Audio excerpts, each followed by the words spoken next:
ভারত সরকার এবং পশ্চিমবঙ্গ সরকারের যৌথ উদ্যোগে সার্ভিক্যাল ক্যান্সার প্রতিরোধে 14 বছরের কিশোরীদের রাজ্যব্যাপী বিনামূল্যে এইচপিভি টিকাকরণ কর্মসূচি শুরু হলো শনিবার, যা কলকাতা থেকে ভার্চুয়াল মাধ্যমে আনুষ্ঠানিক সূচনা করলেন রাজ্যের মুখ্যমন্ত্রী শুভেন্দু অধিকারী। এই উপলক্ষে এদিন মালদা জেলা স্বাস্থ্য দপ্তরের পক্ষ থেকে মালদা মেডিকেল কলেজের প্রশাসনিক ভবনের কনফারেন্স হলে এক অনুষ্ঠানের আয়োজন করা হয়। অনুষ্ঠানে হাজির ছিলেন জেলা পুলিশ সুপার অনুপম সিং, জেলা মুখ্য স্বাস্থ্য আধিকারিক ডক্টর সুদীপ্ত ভাদুরী, মালদা মেডিকেল কলেজের অধ্যক্ষ ডক্টর পার্থপ্রতিম মুখোপাধ্যায়। এছাড়া উপস্থিত ছিলেন ইংরেজবাজারের বিধায়ক অম্লান ভাদুরী, মালদা কেন্দ্রের বিধায়ক গোলাপচন্দ্র সাহা, মানিকচকের বিধায়ক গৌরচন্দ্র মণ্ডল, হাবিবপুরের বিধায়ক জুয়েল মুর্মু, গাজলের বিধায়ক চিনাই দেববর্মন সহ অন্যান্যরা। এদিন তারা সকলে মিলে প্রথমে মুখ্যমন্ত্রী শুভেন্দু অধিকারীর ভার্চুয়াল অনুষ্ঠানে অংশ নেন। মুখ্যমন্ত্রী ভার্চুয়াল মাধ্যমে সারা রাজ্যের সাথে মালদাতেও সার্ভিক্যাল ক্যান্সার প্রতিরোধে 14 বছরের কিশোরীদের বিনামূল্যে এইচপিভি টিকাকরণ কর্মসূচির সূচনা করেন। এই সূচনার পর মালদাতেও এক পের মা কে নাম কর্মসূচি রূপায়ণের মাধ্যমে টিকাকরণ কর্মসূচির শুভারম্ভ করেন উপস্থিত প্রশাসনিক আধিকারিকরা সহ জনপ্রতিনিধিরা। আজকে একটা ঐতিহাসিক দিন। আমাদের জনপ্রিয় মুখ্যমন্ত্রী এবং আমাদের কেন্দ্রের অর্থাৎ আমাদের প্রধানমন্ত্রী যশস্বী নরেন্দ্র মোদীজির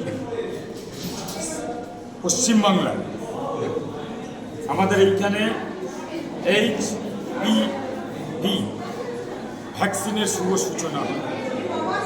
জরায়ু মুখের ক্যান্সার প্রতিরোধ এই ভ্যাকসিন কাজ করবে 14 থেকে 15 বছর মেয়েদের, অর্থাৎ গোটা পশ্চিমবাংলার যে মেয়েরা যে বিগত দিনে পিছিয়ে ছিল, ডাবল ইঞ্জিনের সরকারের ডাবল কাজ হবে এবং স্বাস্থ্য অধিকর্তা থেকে শুরু করে সকলে মিলে এই ভ্যাকসিনটা পুরোদমে আজ থেকে শুরু হলো এবং আজকে শুভারম্ভ হয়েছে। দেখেছেন আমরা অলরেডি আমাদের মুখ্যমন্ত্রী শুরু করেছেন এবং এই ভ্যাকসিনের যে উপকারিতা সম্বন্ধে আলোচনা হয়েছে এইখানে, যে আমাদের এই HPV অর্থাৎ HPV ভ্যাকসিনটা যেটা মেয়েদের ক্ষেত্রে বিভিন্ন রকম জরায়ু মুখের ক্যান্সার থেকে প্রতিরোধক হিসাবে কাজ করবে, অর্থাৎ গোটা পশ্চিমবাংলার 14 থেকে 15 বছর মেয়েদের দেওয়া হবে।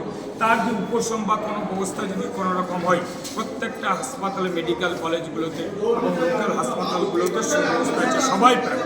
অর্থাৎ আস্তে আস্তে ধীরে, যেটুকু জানা মালদার ক্ষেত্রে 45 থেকে 50 হাজার এই বয়সে মেয়েরা আছে।